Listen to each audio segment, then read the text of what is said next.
Hello, my name's Louise Warren and I'll talk to you today about the Business Administrator Level 3 Endpoint Assessment Project Improvement Presentation and Question and Answer Session.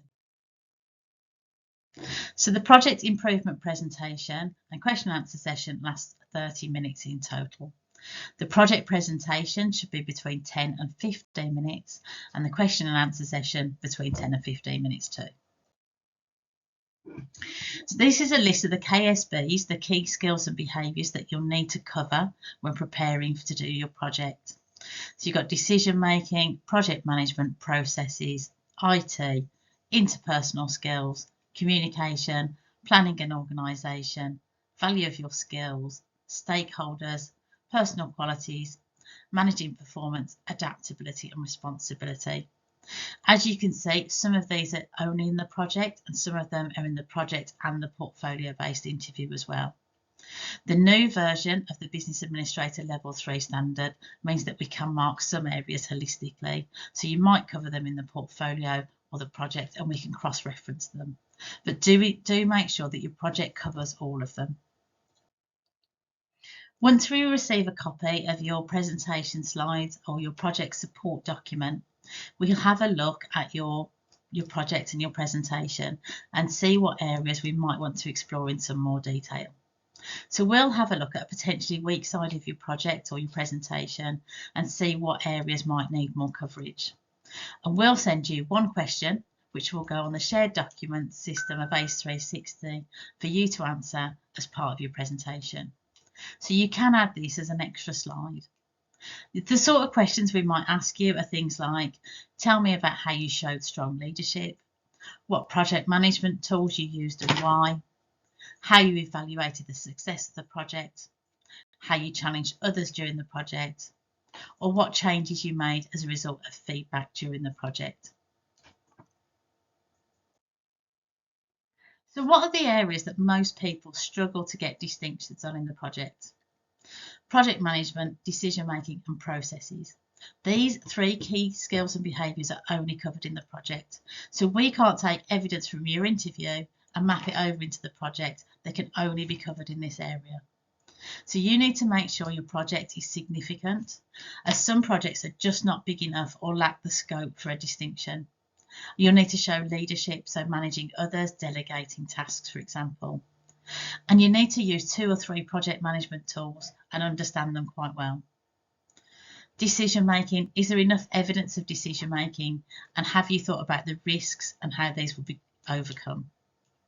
And processes, what organisational processes and procedures have been followed, and how have you then promoted adherence to the processes and procedures?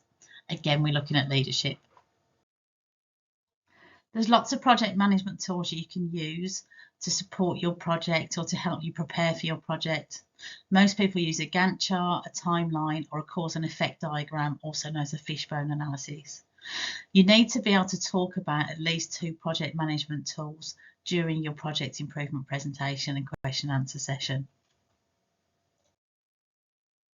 So for your project, have a look to describe to us the following things. So what was your project?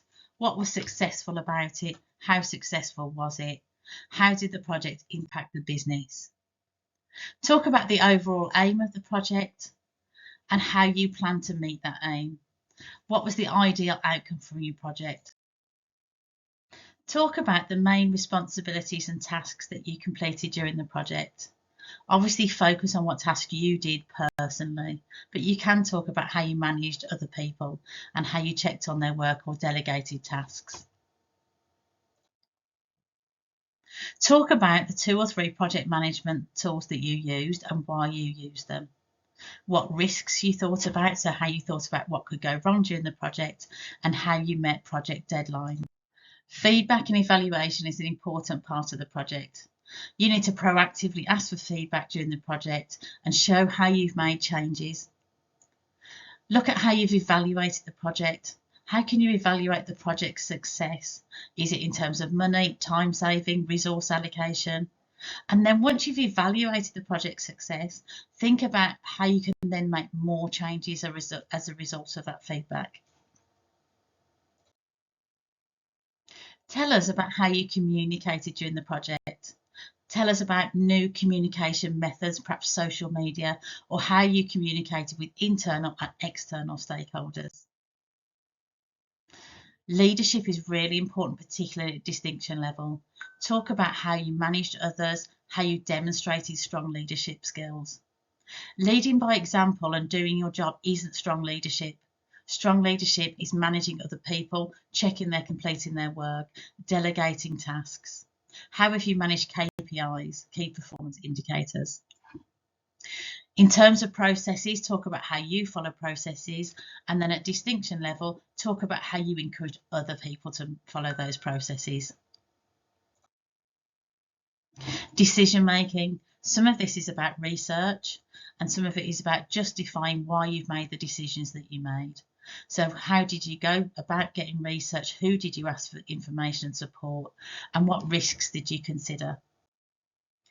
Good luck with your endpoint assessment, and here's our email address if you need us.